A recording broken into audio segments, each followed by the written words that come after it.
Should we use Battle Lounge or should we use ranked match? Here we go.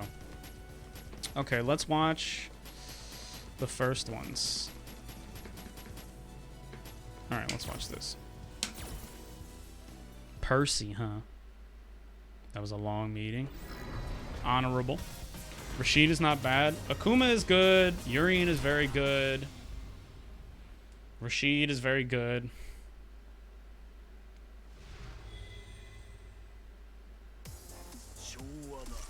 Okay. So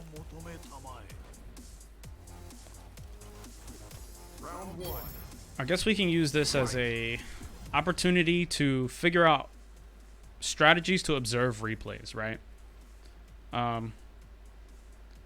So everybody knows that if you play and you lose, watching the replay is good to do, right? Like if you're like, I don't know why I lost. I'm confused. I felt lost, right? You think about it, like, what was going on?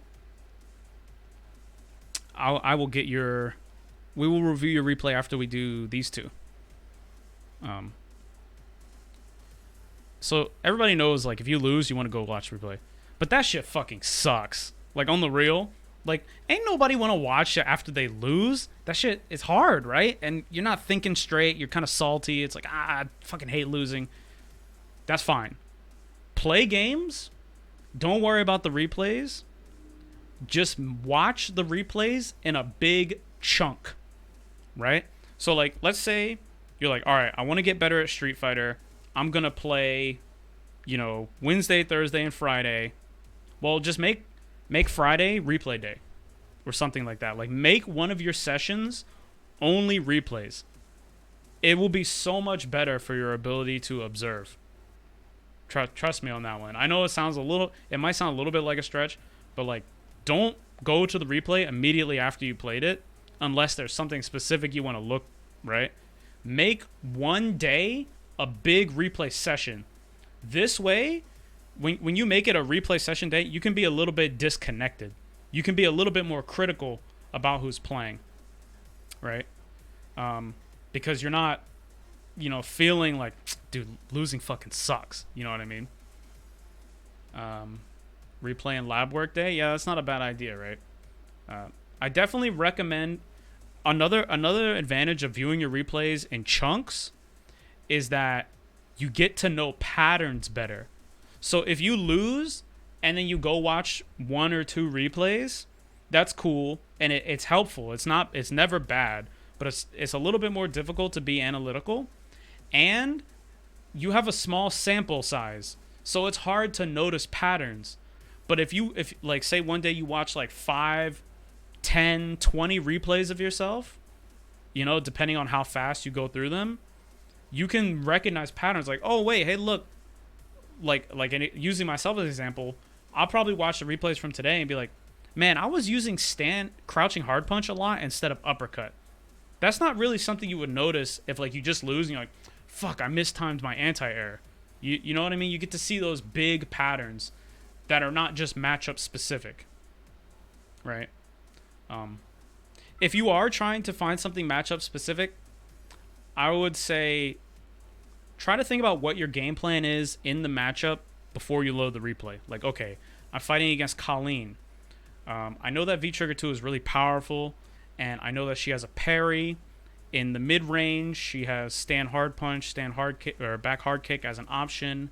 I'm not too worried about her frame traps because she has a lot of pushback on her moves, but I should be wary of, like, the hands. So what do I want to do? If I'm Ken, I'm thinking, okay, I want to fireball a distance where she can't punish me with the parry or the forward swipe. Stay outside of the back hard kick distance.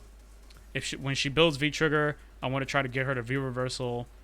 Things like that. Like, start thinking about, like, what is my game plan? What am I trying to do? We're going to get into the replay after this last little bit.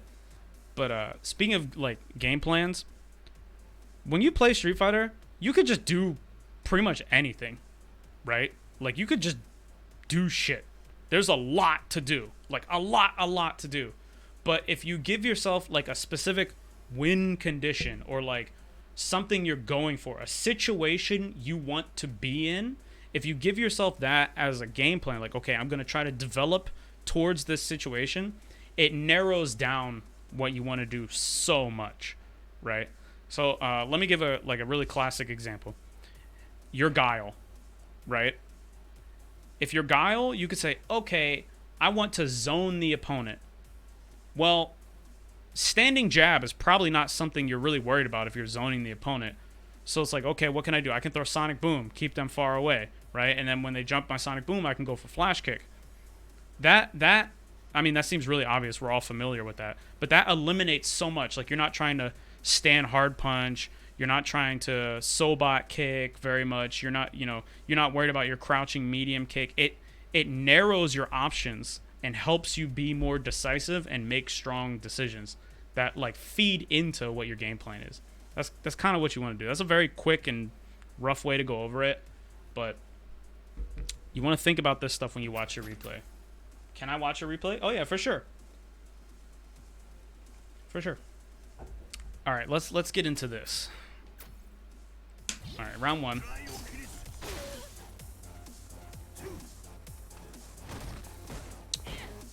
All right, let's just watch it just to get a sense of what's happening. Right?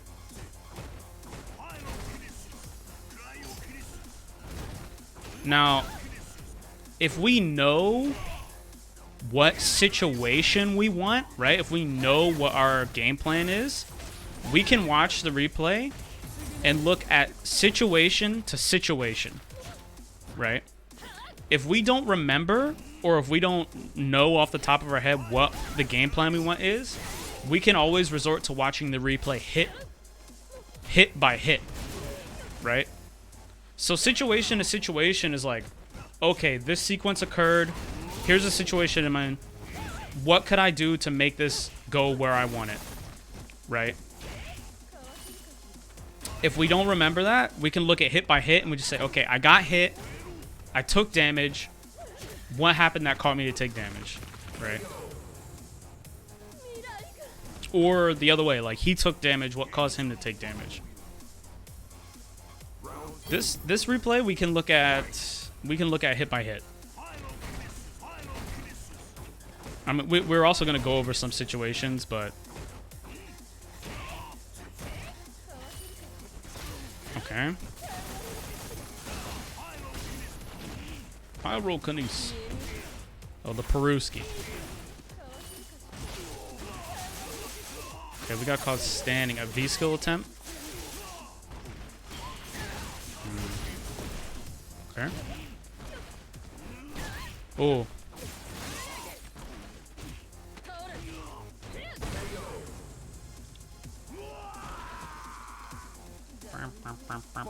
Man, this Kolin color is so bad. I cannot get down with this Kolin color. Oh. Cryokinesis. Okay.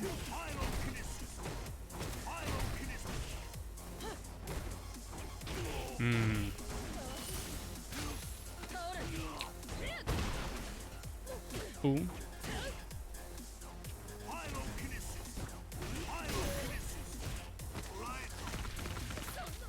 Fourth throw. Surprise EX. I don't think we've seen that before.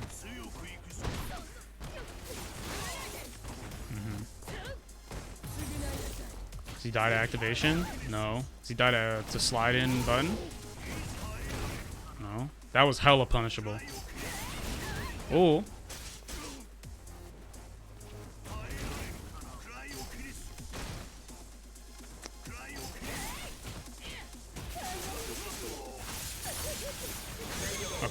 Okay. So, all right, let's go back over it. Just getting just one beginning thing is I noticed I don't play Gill, so I'm not 100% confident in like what is the optimal spending of meter, but I noticed that when Gill is getting KO'd, there's a lot of excess EX meter available. Okay, jump. Okay. Let's see. Let's go back. Go back. Here, right? Okay. The opponent jumps. This, not necessarily the most difficult jump to deal with, but jumps are just hard in general.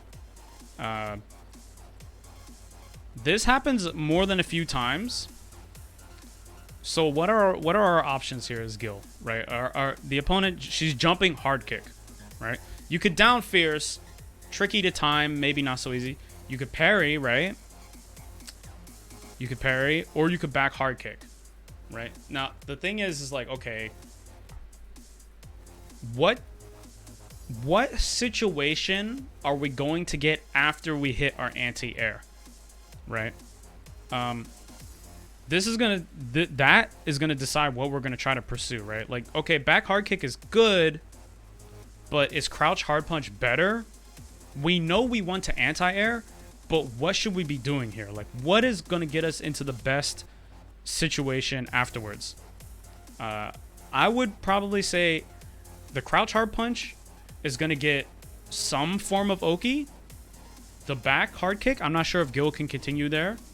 And the parry would be okay, but they're still going to come down. Maybe they'll have plus frames. They both get HP Fireball. Okay, okay. So in this situation, we want to choose back hard kick or hard punch, right? Crouch hard punch. I mean, there might have been a crouch hard punch attempt, but then you just end up blocking, right? If we go back, where is it? Oh my god, I suck at controlling these. If we go back, we can see that you start to crouch. So maybe in the back of your mind, you're thinking like, okay, I want to do my crouch hard punch. Not bad.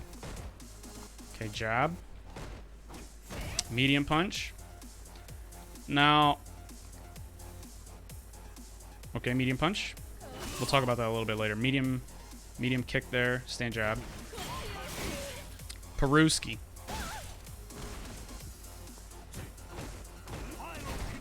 Pyrokinesis. Another situation where the opponent jumps, right? So this him getting away with jumps is a kind of a pattern. I don't know if this is like because of a multi-game thing or not, but it's important to, just like before where we were trying to pick an anti-air, you want to have complete, like, this is ideal, right? It's not like, we're just thinking ideally here, right? You want to have absolute complete control or complete confidence in why you are taking an action, right? So here you back away, and you go for this cryo ball, right?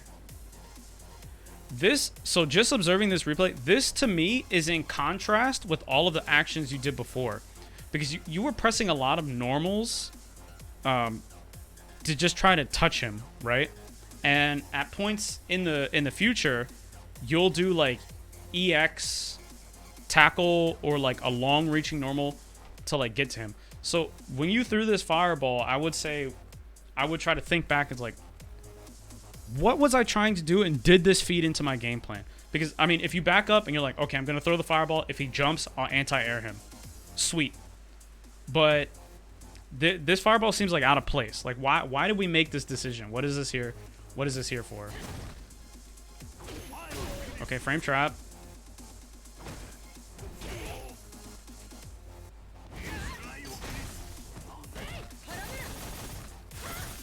Okay, here's a punish opportunity. Good.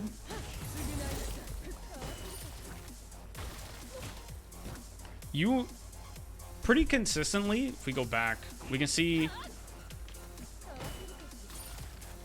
this whiff, right?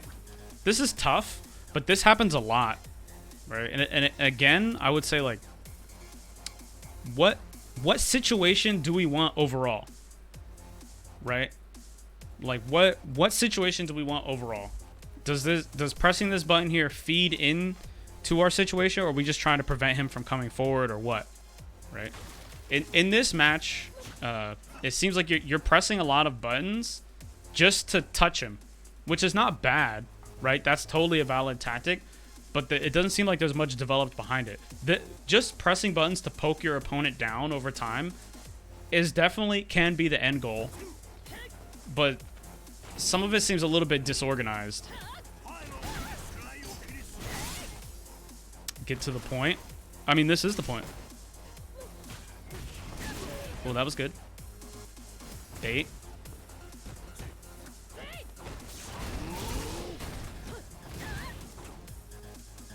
Play Gill like Abigail. You can definitely see that.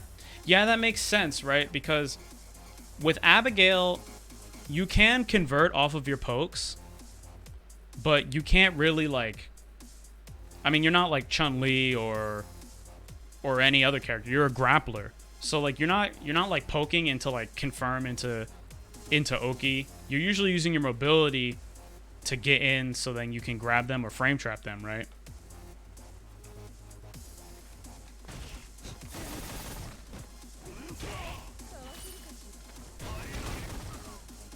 Okay. I'd like to go back and talk about this activation coming up. So here is a very wise time to activate. So V-Trigger is like pretty much the most fucking important thing in Street Fighter V, right? Is utilizing it properly and defending against it properly. The reason why this activation here is really good is because his V-bar is empty, which means that you get to activate any way you want. And after you activate, you're going to get a guaranteed situation, right? So this is not as oppressive as it could be, but because his V meter is empty, you get to activate and oppress. Even if you do something that would be V reversible on activation, he can't do it, right? And you're just straight. You have the opportunity to oppress. This is a good time to activate. You could have activated before, right? There are situations where you could have there's a situation where you could have activated before, right? You take a hit, and here you could have attempted to activate, right? Now, you might have been thinking activate right away. I don't know, and this could have just came out and been a miss. But waiting, definitely really good.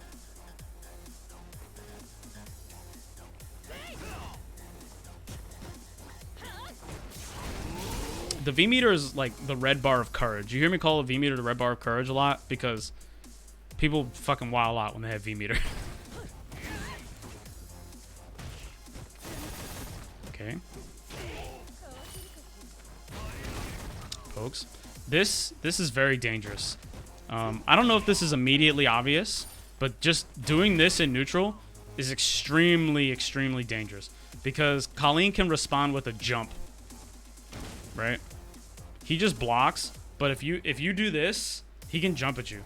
And if you let it go, it's not going to hit, right? Because you've already done it. It's not going to function as an anti-air. And if you continue through it, you eat the fattest punish. So best case scenario, he jumps over this and you take some block pressure. You take a frame trap.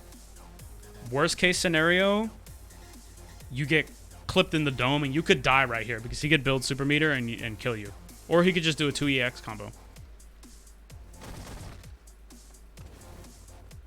Okay.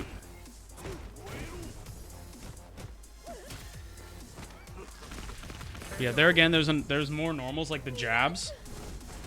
What are the jabs gonna do? Right? I'm not saying that as like a like, ooh, what are the jabs gonna do? No. I mean like, well, I mean, what are the jabs gonna do, right? If we press jab, is this what we want Gill to do, right? V-Trigger 1 wasted on javelin. Yeah, I would say that as Gill V-Trigger 1, frame trap, combo, or anti-air only, not poke.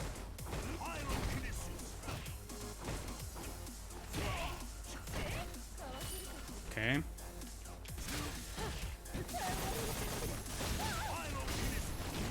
I'm trying to so we glanced over this hard kick, you block one of these. Now, right here, it's your turn, right? So, I don't know. Maybe you could... I mean, you could do anything you want. It's your turn. I'm going to kind of glance over a lot of these situations because, I mean, you can find these out yourself, right? The main thing that I'm looking at here is like, okay, we got hit or we landed a hit. What's the situation coming afterward? What do we want to pursue? Because just on first broach, the gameplay looks a little bit disorganized. And that's probably because Gill is your secondary, right? You don't really... I mean, you haven't played him for like 9 years, so...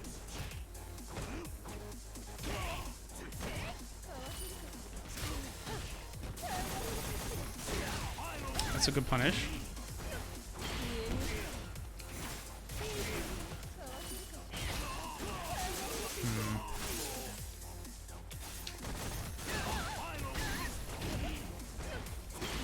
This is something I didn't pay attention to earlier, but it's something that's probably good to look at because you guys played a really long set. I would fast forward through these replays, just in general, and I would see if you are you holding back a lot, right? Here you get hit low. I didn't look to see, but this is a habit that many players will have, right? You'll find that many players have a preference for blocking one direction. They'll either down back or they'll hold back away. Identifying that preference in yourself and others definitely leads you to can opening people a lot more, right? You also find that people have a tendency to change their guard at like the same time. So at the same timing. So they'll either like start out standing guard and then go crouching with a similar timing every time, or they'll start out crouching and then walk away, right? That's something that's pretty general and important to look for. You can definitely catch yourself having that habit. Yeah, there are valid reasons to walk backwards on wake up, but it's dangerous, right? You have room to escape here if he tries to do something like walk forward throw, or maybe, you know, he does a crouching medium punch or something like that. You do have room to retreat, but this just looks like a bad habit to me. Like you prefer to stand up.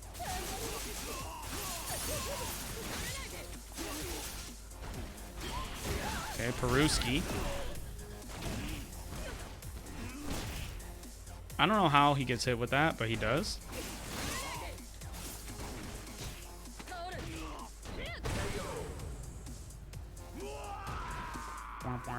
Final round.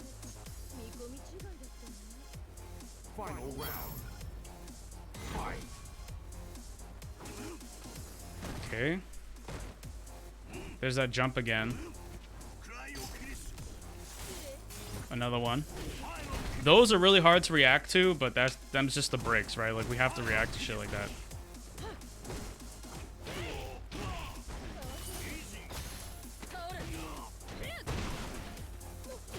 Okay. We're pressing buttons again, but what's our follow-up? What do we want to follow into, right? So here you clip him with a jab, right? Excuse me. Here. You clip him with several buttons. What's the follow-up? Is this a tick throw no matter what? Right? Is this a conversion? What kind of knockdown do we want? What situation are we pursuing? It might be difficult. Yeah, tick throw and hit on block. It might be difficult, like this crouching medium kick, like to confirm it. I'm pretty sure Gill could confirm this in a tackle. So like just buffering this is pretty safe, but it doesn't really advance what you want, does it?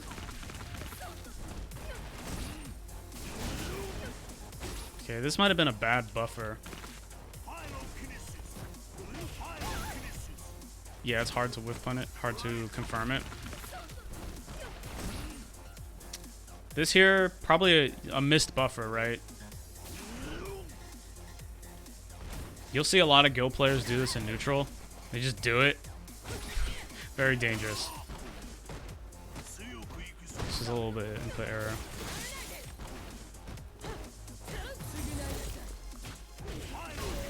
Pyrokinesis. There's another javelin. That was close.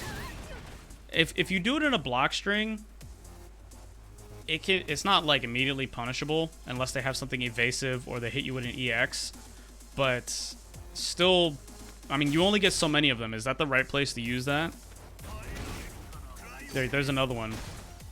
Right here, Kolin has anti-fireball stuff. So I suppose that I'm not exactly 100% sure, but he could just do that, right? The lunge. When you do javelin, he could just do lunge. You can interrupt with a 6 frame. Yeah, yeah. Yo, what's up, Super Pats? I see you, man. We're pretending to be big brain on replays today. What's good, man?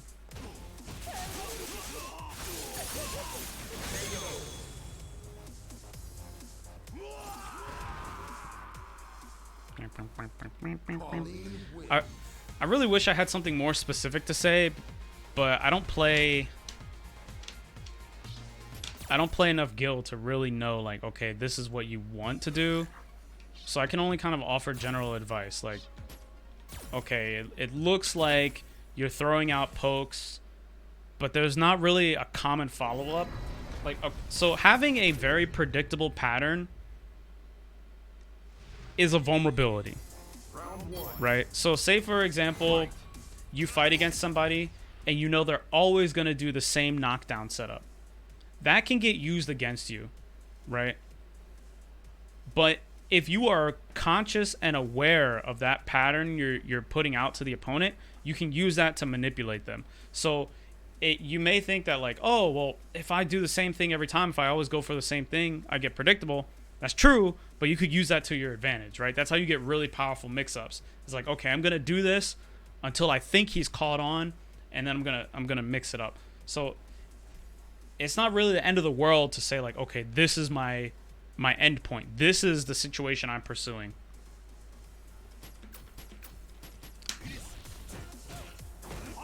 Okay.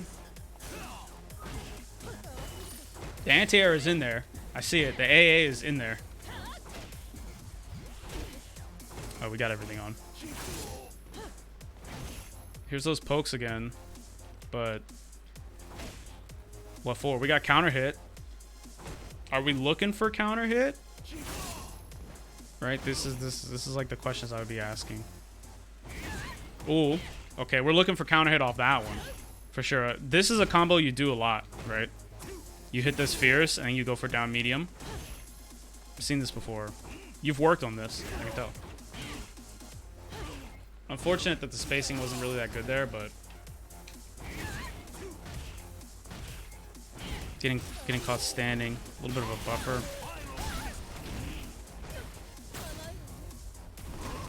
Oh, that was risky. Recognize, do stand hard punch, crouch medium punch. If they're close, yeah. Stand hard punch tackle instead if they're further out. Does the crouch medium punch do more damage? Right? Does it do more damage and get you the same situation after? I would look into that, right? I would take that's one of the things I would take to lab, like, okay, what do I want to do after this? What gives me the best? I mean, pentacle does more damage. Yeah. Is the damage significant?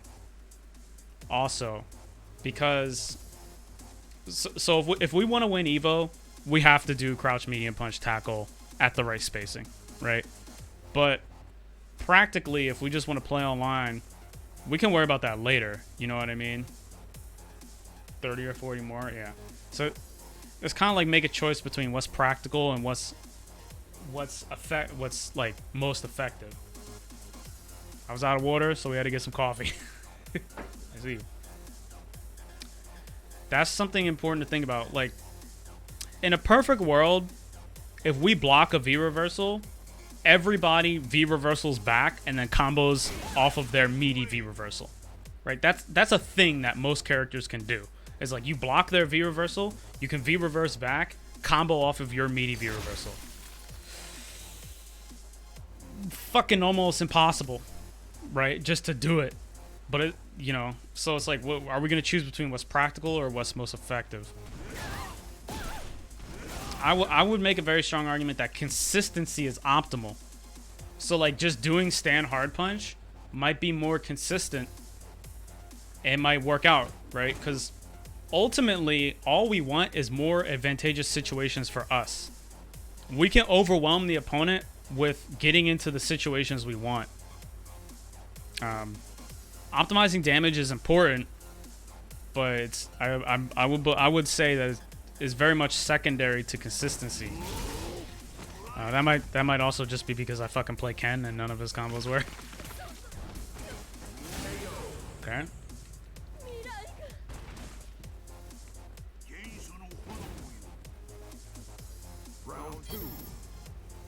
Drink some Red Bull, bro. You trying to kill me? Oh, there's that jump again.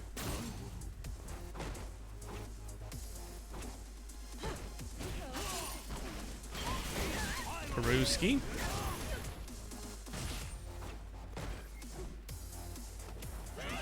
Cryo.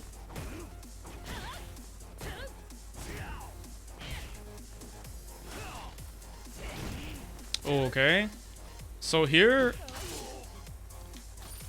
this situation here, you hit this, right? This is not bad. You have the red bar of courage. He's still up a little bit. A V-trigger sequence is probably not going to kill him, but you have a pretty huge opportunity here. I would look at this situation and be like, did I actively decide to not activate? Right? This is something I'd look for, right?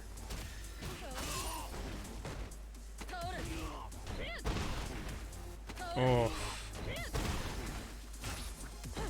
Oh, you can see that bad habit of well, it's not really super bad, blocking is good, but like you can see you stand up. Look at that. Let me move the camera out of the way so we can see the inputs really clearly. You stand up, then you crouch. Then you stand up. Then you crouch. All right? Something to be aware of is like, oh shit, when I defend, I accidentally stand. Cuz he could definitely throw you, walk forward a little bit and then try to hit low.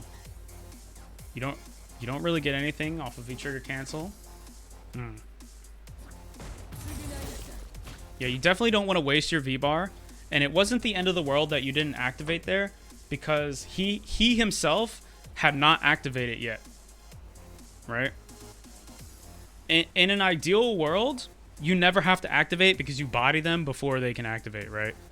In a more realistic world, you want to try to activate second, because V reversal is very good for dealing with V pressure.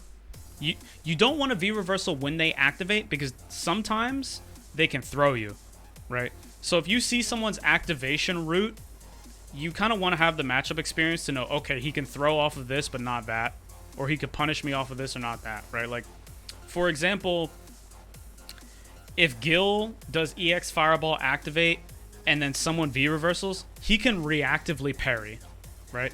But say if he does like forward hard kick activate, he might not be able to. Things like that, right? So you want to know when you can V reverse. The pressure is usually not on the activation, but you want to activate second, because a V trigger will just fucking oppress you. V trigger comebacks are super common in this game because V trigger is so powerful, right? So we want to think and optimize, like, okay, what's the situation I want my V meter for?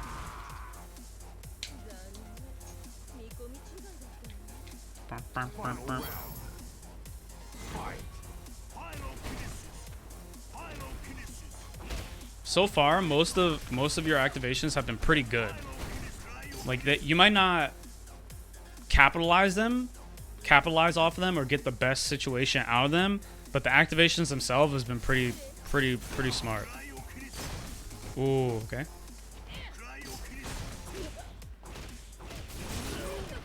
Okay, not bad. I'm not sure if it's possible to super here or if EX is better, right? So in a situation like this,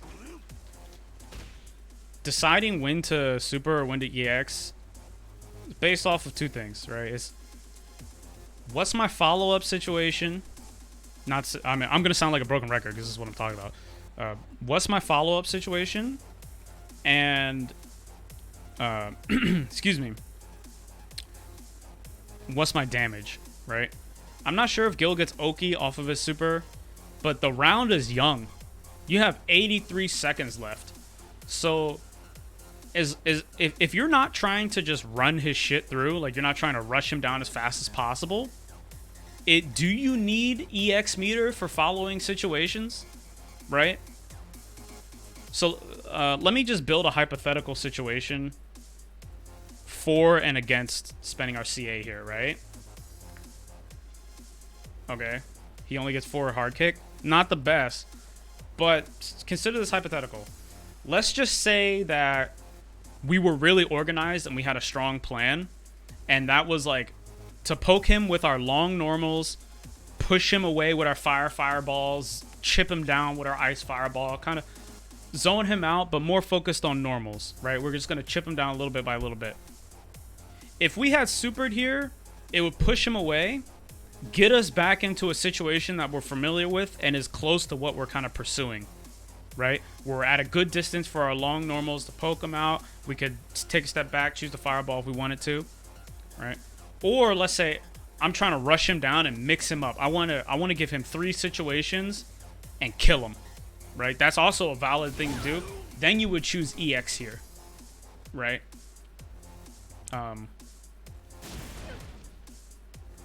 Yeah. And I mean, of course, like another obvious hypothetical, like if the super would kill him, you would want to do it regardless. Oh, that was risky.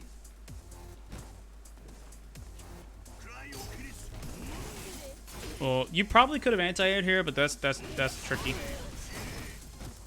Another risky ice one. You can space those. But Kolin could reactively Peruski you. She could reactively parry.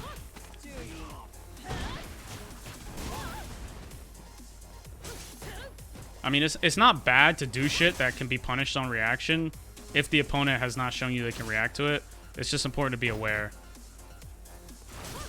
That's really hard to deal with. This situation, Kolin has a sliver of health left. You've got a V stock. You've got EX bar. And you've got... his V trigger is almost about to run out. I would just sit. Right? Because if you sit, worst case scenario, he dashes up, gets some pressure, you get thrown, you're out of the mix. I mean, you know, best case scenario. Worst case scenario, you attempt to hit him out of the slide, which is really difficult. Or you attempt to parry him out of the slide, also really difficult. And he gets like a whole fat counter hit combo. And then some Oki. And if he gets that counter hit combo, maybe one more mix into CA and you're dead, right? If that was a hit confirm, that was sick. If that wasn't a hit confirm, I say watch out. I'm not sure if I believe that was a hit confirm at the end there, because there was several instances where you were just like, okay, I'm gonna do EX and kind of space a little bit.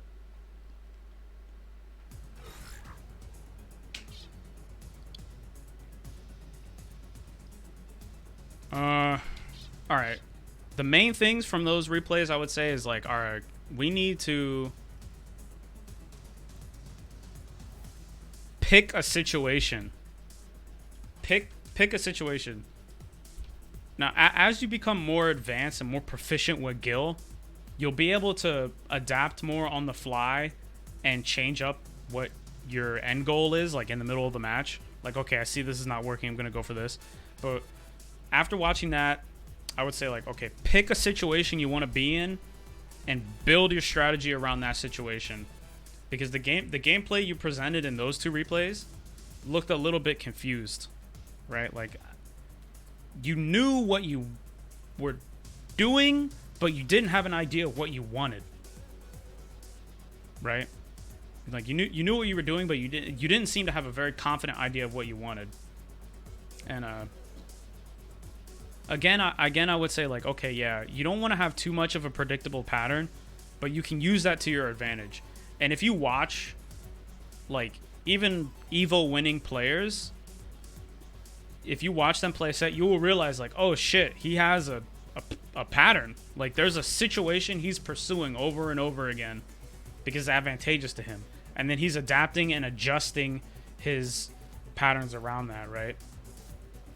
You don't have the muscle memory to just, like, go with it. Let's see. Classic new character syndrome. Heavy agree. You've labbed the combos and optimal stuff, but you don't have the muscle memory or familiar situations to do them. Yeah. I would definitely just pick one Oki setup.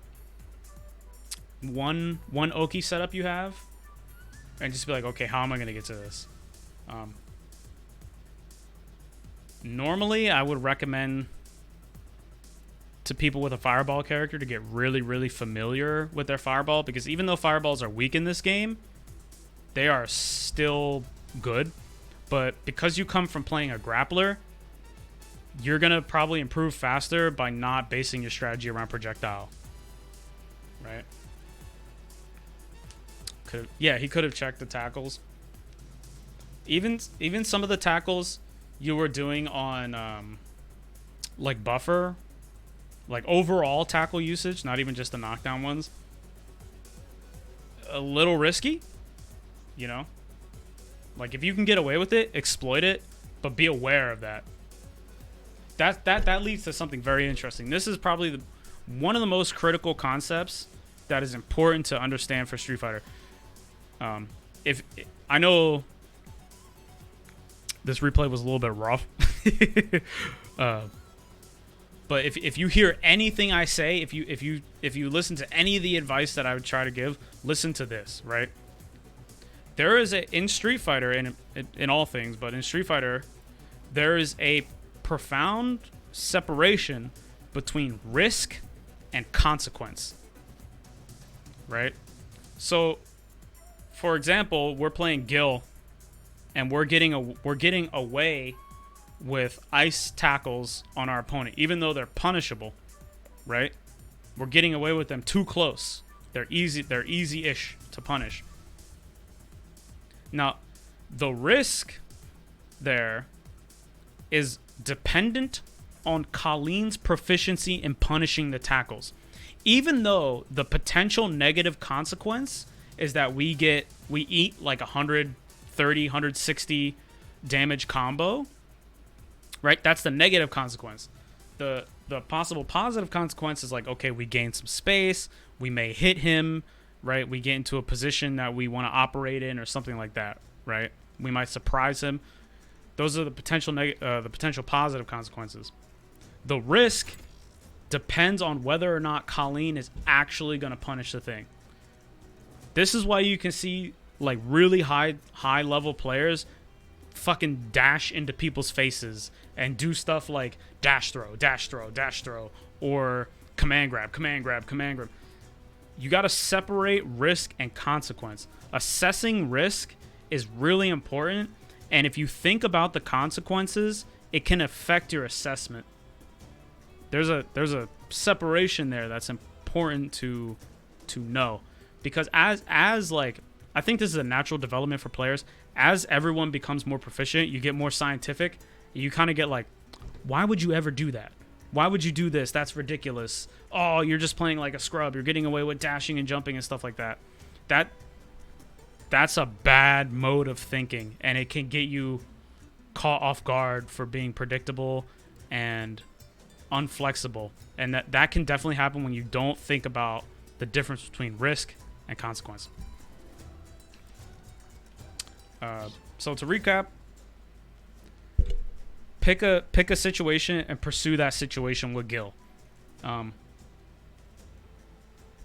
It'll go pretty fast, but I would definitely like start your matchup and just be like, okay, this is the exact situation I want to pursue.